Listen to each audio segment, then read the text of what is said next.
Correcto.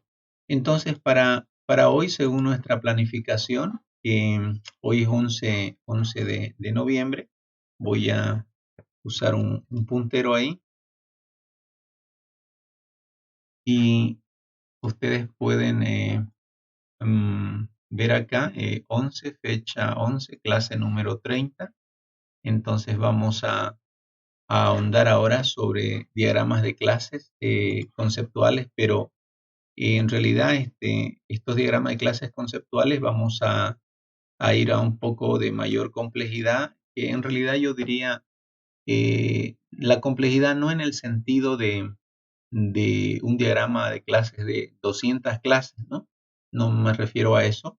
Eh, Tal vez tampoco a lo complejo de las asociaciones, tipos de asociaciones entre clase y clase, sino más que todo al nivel de detalle de este tipo de artefacto, ¿ya? Entonces, estamos en ese sentido eh, persiguiendo este objetivo, ¿no? Saber cómo usted puede diseñar un modelo de dominio de la información, pero ya un poquito a mayor nivel de detalle, ¿no? Con eso, entonces, vamos a ir arrancando un poco. Recuerde sus casos de estudio de usted. Voy a aquí ir buscando eh, un primer, un primer ejemplo. Vamos a ver aquí en la materia. Eh,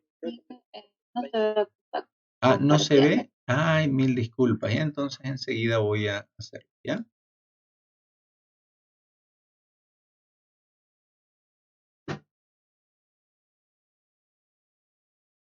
Correcto. Ya, entonces,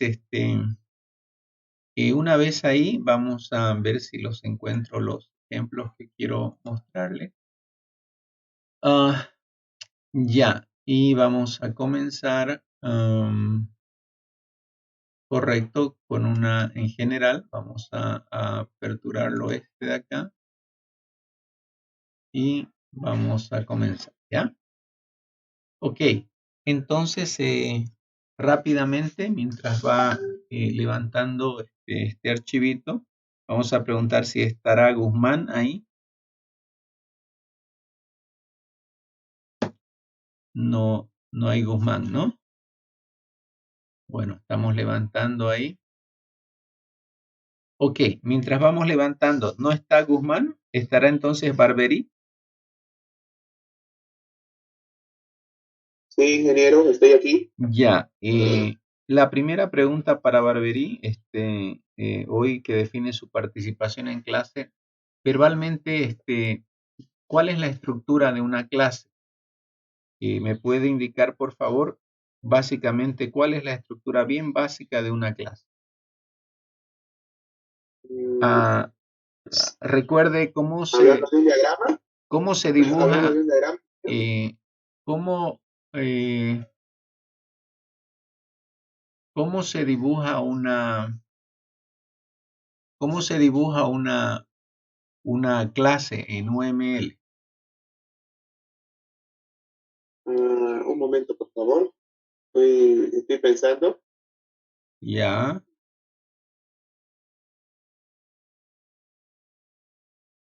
Ver cómo se dibuja. Primero se coloca en un cuadro la lista, o sea, el título, y luego sus ajá, componentes. Por ejemplo, si queremos poner cliente, ya, tendríamos que poner ahí su edad, su número de teléfono, su ajá, dirección ya, y qué más, a ver, qué otros componentes puede tener. Edad, nombre, teléfono, carnet de identidad, CI, y no se me ocurre más qué otras cosas ponerle. ya. Y si yo preguntara a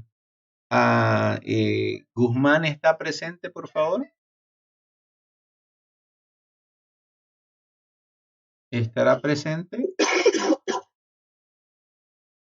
Por ahí Guzmán, por favor, ¿no está? Alguien que nos pueda hablar un poquito sobre la estructura, pero no tan específico como habló Barberí, sino en sentido general. ¿Qué componentes tiene una... Serían tres, ingeniero. El Nombre, atributo y método. Eso, ¿no? Bien. Escuché la voz de Nayeli y escuché la voz de, no sé si fue Ortuño, ¿sí? Sí, Perfecto, ya. Ahora, cuando ustedes colocan los atributos de una clase, generalmente cuando ya están en la parte de desarrollo, ¿qué cositas definen al principio, después del nombre? ¿Alguien me dice?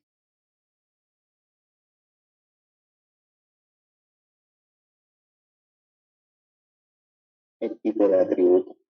Ya definen definen los tipos de atributos ya en cuanto a los tipos de datos, ¿no es verdad? Perfecto.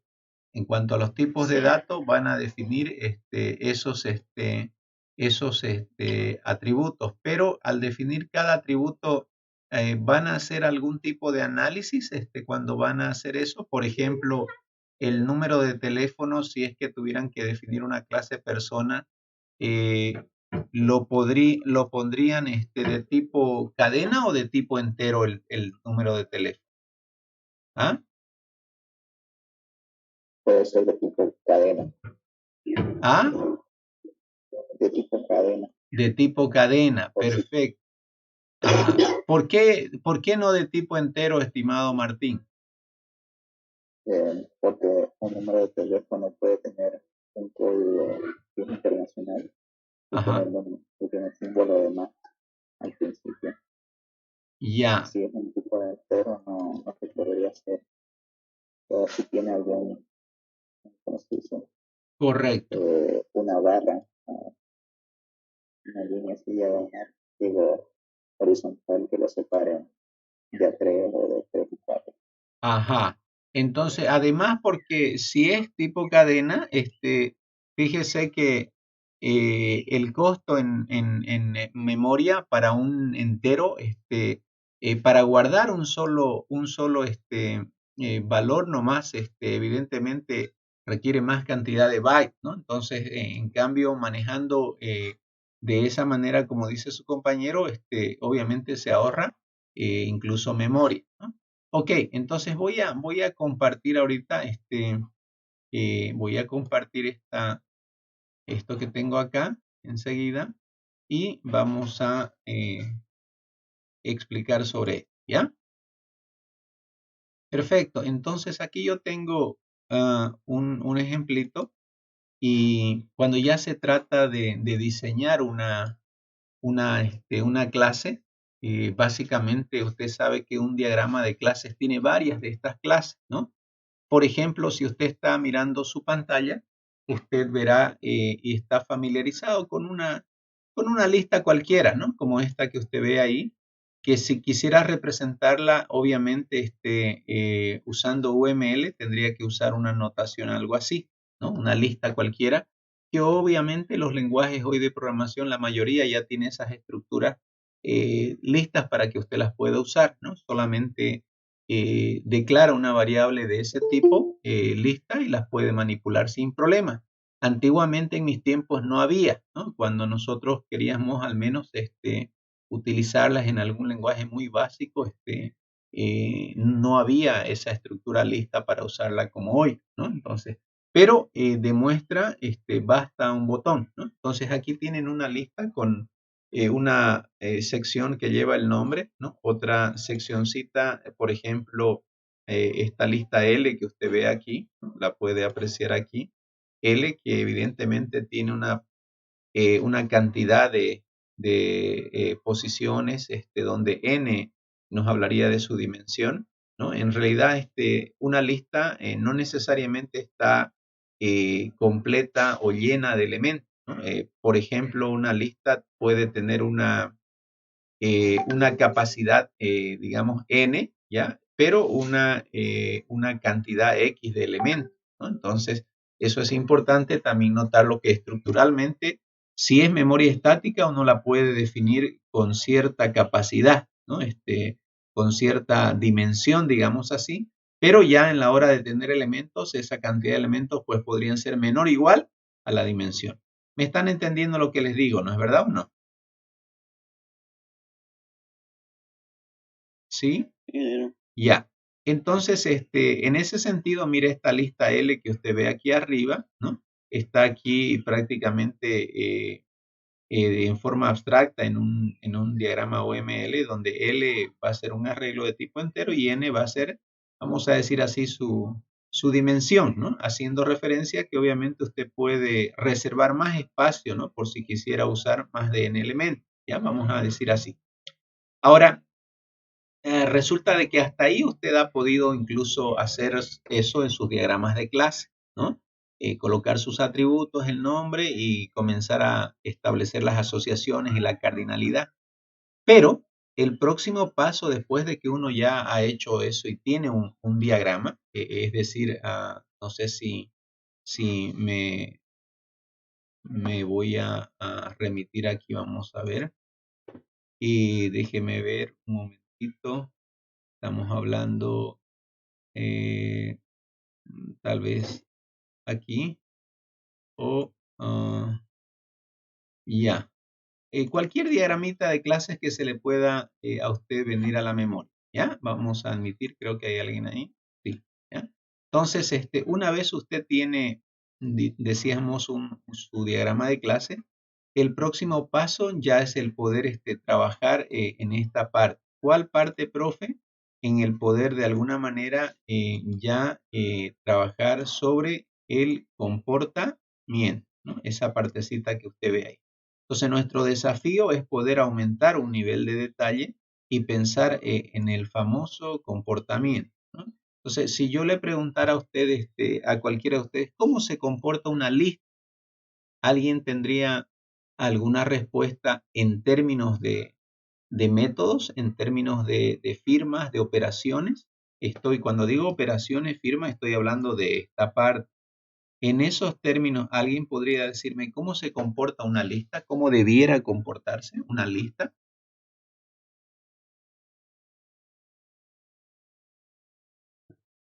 Como una pila. Ya, dice ella, como una pila, necesariamente como una pila, o eso lo podemos definir nosotros de acuerdo al problema. Nosotros lo definimos de acuerdo al problema. Correcto, ¿no? Entonces, un tipo de comportamiento es como dice su compañera, podría ser como una pila. Otro tipo de comportamiento tal vez podría ser como una cola, ¿no? Evidentemente, de acuerdo al problema, ¿no es verdad? Pero en su forma más general, si mire, si nosotros, escúcheme bien por favor, si nosotros quisiéramos responder a estas interrogantes, por ejemplo, pido a Godoy que lea la primera interrogante, por favor. Comportamiento tendría que tener la clase de lista. Ajá. ¿Con qué operaciones se puede implementar el comportamiento? Correcto. Entonces, en su sentido más general, sin adelantarnos mucho a lo que dijo su compañera Nayeli, que vamos a llegar a eso, yo he definido, mire, a priori digamos, un ejemplo de comportamiento ahí, de cómo de alguna manera debiera comportarse digamos así, nuestra lista, ¿ya? Entonces, el diseño entonces no acaba con definir un nombre y unos atributos y tal vez los tipos de datos de los atributos, ¿no? Sino que nosotros tenemos que definir un comportamiento para la lista y ese comportamiento es el que colocamos ahí. Entonces, yo traje de sugerencia, por ejemplo, una lista, debiera, Nayeli, ¿qué dice acá? Ya que habló usted, eh, ¿cuál sería, digamos así, un primer aspecto de su comportamiento? ¿Puede leer esa flechita, por favor? Inicializar lista. Ajá, ¿no? Entonces, una primera cosa que debiera en ese comportamiento nuestra clase lista es permitir inicializarse, ¿no? Si no se inicializa de alguna manera, si no se le hace conocer al compilador luego en tiempo de ejecución que necesitamos reservar un espacio de memoria, entonces para manejar esa lista no podríamos hacer nada. Fundamentalmente, ¿qué hace un método de inicialización? ¿Alguien me comenta, por favor? ¿Alguien que no sean los que han hablado? Por ahí Barberí, que ya venció Prora 1, 2, 3, creo, igual, Ortuño, Grimaldo, Rojas Dayana, Denker. ¿Qué se hace cuando se inicializa una clase al volverse un objeto.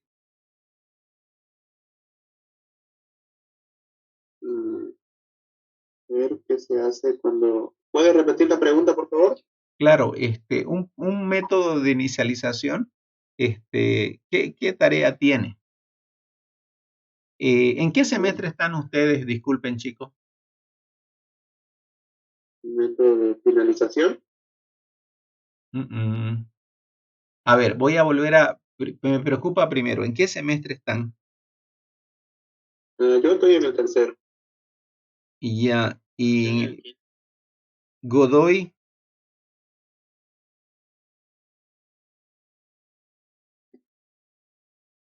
Calero, Martín, ¿en qué semestre están? En el sexto, ingeniero. Ya, mire, poquito más y ya vamos a ser colegas, ¿no? Poquito más y vamos a ser colegas. Para inicializar no sería más que nada algo similar a un constructor, ¿verdad? Exactamente. Martín parece que es el único estudiante que quiere aprobar mi materia, ¿no? Porque él dice, ingeniero, el trabajo de una inicialización está descansando sobre un método que se llama constructor, ¿no? Y lo dijo bien, el constructor es el encargado de inicializar. Constructor. Entonces yo pregunto, ¿qué hace un constructor en una clase? ¿Qué inicializa?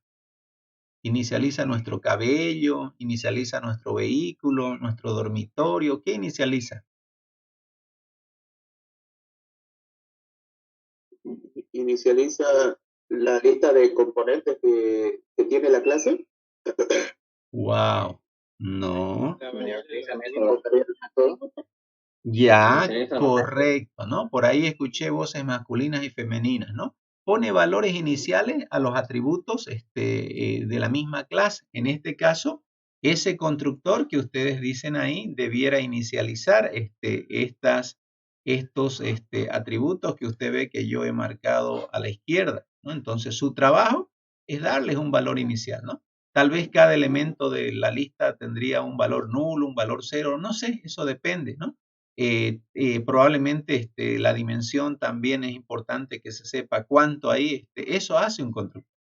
Ahora, hablando justamente de esa inicialización, cuando yo voy a inicializar, ¿hay una sola forma? Es decir, ¿una clase me permite solamente un constructor?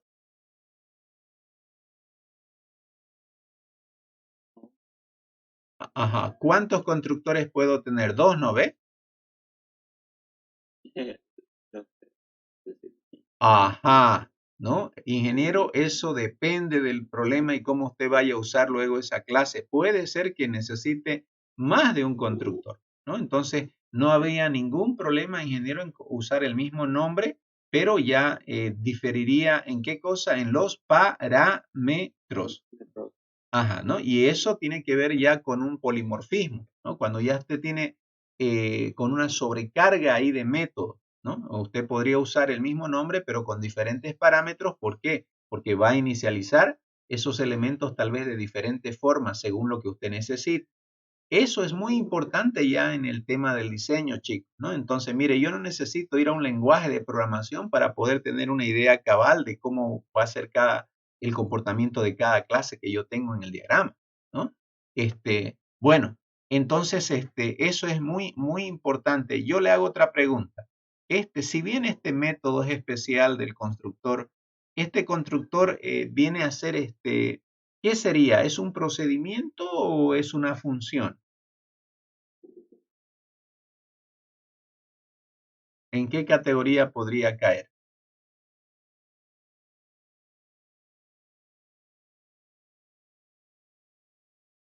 Somebody knows how to answer me? Repite la pregunta. Ya, la pregunta es, ese constructor, ya sea uno, dos, tres, n constructores que tengamos que poner en nuestra clase, ¿ese constructor está categorizado como un procedimiento o una función? ¿Qué es? ¿O no saben la diferencia entre procedimiento y función? Una función. ¿Seguro? Porque una función retorna un valor y un procedimiento modifica Sí, estados. entonces no es un procedimiento porque no retorna. Eso, no retorna no retorna un valor, ¿no? Como Sí. una función. Perfecto. Ahora, obviamente, después de eso, cuando uno ya está desarrollando realmente una clase en la programación, es decir, mire, no se distraiga, cuando ya usted está desarrollando esto ya legalmente en la hoja donde está codificando, ¿no?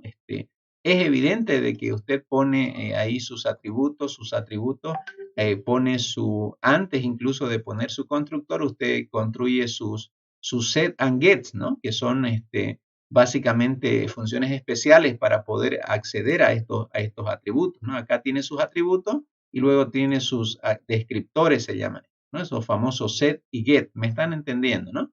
Todos esos set y get, obviamente, ya a nivel de programación, es la estructura más completa. Pero a nivel de diseño, lo que tenemos que entender aquí es que básicamente necesitamos nosotros, de alguna manera, reconocer el comportamiento, por lo menos el esencial, el fundamental. Hago otra pregunta. ¿Será que en algún momento es importante saber la longitud de la lista o no? Sí.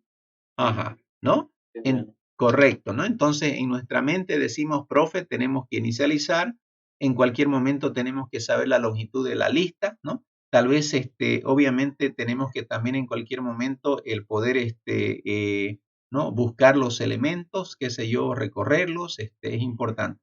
Pero cuando usted, de alguna manera, ha inicializado la lista, probablemente, requiera también de poder llenar la lista, ¿no? Porque mire usted, en un inicio, la lista como usted la ve está, ¿qué cosa? Vacía. No es lo mismo que imaginarse la misma lista con elementos. Entonces, probablemente un comportamiento requerido sea de un procedimiento que le permita, de estar vacía la lista, pasar a un estado donde ya tiene datos, ¿no? Entonces, usted diría, ingeniero, sí, es posible que nosotros necesitemos entonces, necesitemos un método que nos permita llenar esa estructura, ¿no? Entonces, estamos desarrollando el comportamiento, ¿no? Pero bueno, ya sabemos que es posible inicializarla, llenarla, podemos luego consultar su dimensión, ¿no? De cuántos elementos. Pero también otro comportamiento, fíjese que si yo tengo elementos acá, es decir, datos en esta lista, pudiera ser que esos datos no estén ordenados y tal vez haya la necesidad de tenerlos, ¿qué cosa? De tenerlos de alguna forma ordenados, ¿no? Pero si le tuviéramos que indicar al comportamiento de esta clase lista, que necesitamos esa lista ordenada, ¿qué tendríamos que mandarle como parámetro ahí donde están los paréntesis? Hay un espacio, mire ahí, aquí. ¿Qué sería el parámetro? ¿Me puede ayudar alguien? Si está Cantuta, mi alumno 5 estrellas, que ya no vino más a clase. ¿Alguien? ¿Qué tendríamos que indicarle si le decimos a la estructura, al comportamiento, ordéneme la lista? ¿Él qué nos preguntaría a nosotros a través de ese parámetro? ¿Qué necesita él para ordenarla? La lista. La lista. Ya, obviamente, sí, digamos, ya la tiene la lista. Recuerde que estos métodos que yo tengo acá son los únicos autorizados para operar sobre estas variables. Entonces, cuando le decimos ordenar lista, vamos en el momento de llamar, mire, usted sabe que nosotros vamos a poner, por así decir, mire, si fuera la variable lista, voy a hacer tal vez un poco más grande, mire, ahí, ¿no? Si fuera una variable lista de tipo L, yo pondría lista.ordenar lista, ¿no es verdad? Y abro paréntesis y él me está pidiendo algo ahí. ¿Qué tengo que mandarle ahí? La longitud de la lista. Ya, pero la longitud yo la puedo conseguir con el otro método arriba, mire, longitud lista. ¿Puede ser el tipo de dato, ingeniero? No. Tendría que preguntarse si la lista ya está ordenada, ¿no? Antes de hacer cualquier cosa. Ya está bien eso en la parte de programación, pero enfocándonos en ordenar lista, si usted me dice, ordéneme este grupo de cartas que tengo y me da en una cajita varias cartas, y me dice usted, ordénemelas por favor, ¿qué espera que yo le pregunte a usted? Tiene que indicar cómo quiere que lo ordene. Exactamente. Por Mire, esa niña Nayeli, ¿no? Interesante, ¿no? Hace trabajar bien su cerebro. Excelente, ¿no? Entonces yo, de alguna manera, tengo que decirle, no vaya a olvidar, porque al decir lista, recuerde usted, mire, a ordenar lista es un método, obviamente, de este objeto lista que fue declarado, y este objeto lista es de tipo L, por así decirlo. Entonces ya tiene la longitud, ya tiene los datos, pero no sabe en qué orden, qué tipo de ordenamiento le estamos pidiendo, ¿no? Entonces, es ahí donde al momento de llamar, nosotros tal vez podríamos mandarle, no sé, ¿no? Mandarle un valor 1 que sea ascendente, 2 que sea descendente, ¿no? De acuerdo al criterio que nosotros tal vez tengamos, tal vez hemos dicho en nuestra mente, bueno, para nosotros 1 va a ser en orden ascendente, ¿no? Podríamos tal vez decir eso, ¿no? Tal vez podríamos decir 2, pues, ¿no? Para nosotros el valor 2, ¿no? Sería descendente. Pregunto yo, ¿hay una tercera forma de ordenar aparte de ascendente y descendente? Pregunto, ¿hay? Por alfabeto. ¿Ah? Ya. Alfabéticamente. Ya, podría ser alfabéticamente, pero como estamos trabajando con una estructura de entero, entonces solamente sabemos que los números se pueden ordenar de manera ascendente o descendente, ¿no ve? Entonces, tal vez ahí, ¿no? Nosotros podemos ponerle, qué sé yo, ¿no? Tendríamos que mandarle ahí obviamente un orden, si usted quiere decirle en qué orden, ¿no? Podemos mandarle, qué sé yo, orden, ¿no? Y ese orden puede ser de tipo entero o si usted quiere de tipo byte, ¿no? Da igual. Entonces, con eso ya estamos de alguna manera, ¿qué estamos haciendo? Diseñando un comportamiento, ¿no? Discutiendo, analizando qué comportamiento va a tener nuestra clase lista, ¿no? Ahora, una vez nosotros tengamos los elementos como usted los ve acá, ¿no? Se me está agotando la batería, disculpe.